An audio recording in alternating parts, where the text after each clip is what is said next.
Yeah, just a quick review of the Powerlix knee compression sleeve. And I'd like to say this is accurately named. A lot of those knee sleeves that I see, uh, they're calling them knee braces, and they're not really knee braces. Braces are more like you might have a hinge here, you might have some metal along there, or at least some plastic stays or something to provide a lot of rigid support. But this one I think is accurately named. It's a knee compression sleeve. It gives you some light support. So yeah, brief review of this one. Basically, you can get either a 1 or 2 pack. The 2 pack is what I recommend because if you wear it often enough, it's going to get sweaty, dirty, and then you can just wash it, and then you'll have a spare.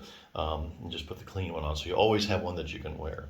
Also, it comes in 5 different sizes, so I would recommend paying close attention to the sizing chart that's on the web page. And a common problem with these a lot of times is that these knee compression sleeves will slip down. Probably won't happen with this one. It's got this anti-slip system, which basically consists of these ingenious silicone strips that are on the inside that keep it from slipping down. So that's really good. It is machine washable. Now, not all these sleeves are, so really need to check that.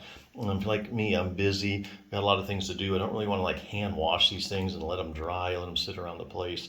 So I like it, you can just throw it in the washer and you're done. So that's a really good point. This is made about 80% nylon, 20% spandex. So it's going to have a good amount of stretch to it. And the nylon, I think, the high nylon content is going to make it a little more durable than I think most of them. So I think if you're looking for some good lightweight knee support, I think this is perfect. If you've done something like you have knee arthritis, a little bit of compression around there sometimes can make all the difference. Now, if you have torn your knee meniscus, I want to bring up something else. This is a good resource. There just aren't that many good resources if you have a torn meniscus. This one's actually very evidence-based, written by a physical therapist. I have a torn knee meniscus, now what? Basically starts out talking about what is a knee meniscus? What does it do? How does it work? Then it goes into a tear is not a tear. Is not a tear. Basically, if you've torn your knee meniscus, probably the first thing you think of is, hey, I know Joe, he tore his knee meniscus, and hey, he had to have surgery. Well, the purpose of this chapter is to tell you, look, don't compare your tear to somebody else's tear, because the location and how deep it is, where it's at, makes all the difference in whether they can do surgery or whether it will repair itself. So there again, one tear is not like another one. What to do, the options? Okay, I tore my knee meniscus, now what, do I have to have surgery? What if you just take the whole thing out? Well, what happens? So basically they look at these studies here. Like I say, this is a real evidence-based book. They might take people that had like an open total meniscectomy. Just took the whole thing out. And then they follow these people for like 40 years. And, what happened to them? Does it work? It solves your knee pain, but what happens later on?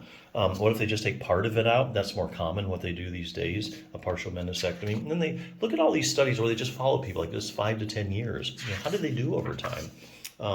Spoiler alert here, it sets you up for early arthritis. They may or may not tell you that. What if you're just trying to repair it then? What happens then, over time? What if you just leave it alone and do nothing? Here again, you have to look at the studies where they take a group of people that have, a meniscus tear, and then you follow them over 5 or 10 years and see what happens. Did they do okay, even if they didn't do exercise or surgery? Things you need to know about.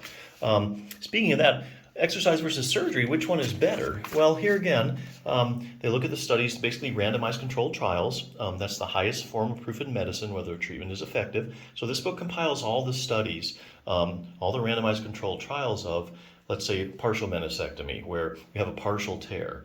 And then what are the results of those? And that would be like you take a group of people with like 100 people with partial tears, and you would go ahead and randomize 50 to surgery, the other 50 to exercise program, and then you follow them, 6 months, a year, 5 years. How do they do over time? Who does better? Those people that had surgery, or those people that do an exercise program? And so they go through the things. There's degenerative tears, there's traumatic tears, so there's also root tears, so they cover, what happens exercise versus surgery with root tears. Anyway, make a long story short, your first option, best one is exercise. I know especially with the partial meniscectomies where they just take out part of it, whether you have, the results are very consistent in the randomized controlled trials. Whether you have exercise or surgery, you end up at the same place. So anyway, let's say you have an acute tear, you happen to nip your meniscus, you bend down, rip tear it. A lot of those do get better on their own, but you're gonna be in pain for a while, so maybe you need a cane to help walking better. Goes over, how do you get upstairs, shows you how to decrease inflammation with like ice massage. All kind of. Then they have exercise program. They usually have 3 different levels of beginning, intermediate, advanced. So let's say you have an acute tear, you can hardly move your knee. You start with that, and then they have an advanced one. If you can move your knee a little bit better, or you just want to prevent a problem. So yeah, one good resource I did want to bring up, because there just aren't that many when it comes to knee meniscus books, especially evidence-based books. But yeah, here again, if you have knee pain or you just want some extra support, I think this is a good compression sleeve. So definitely check it out.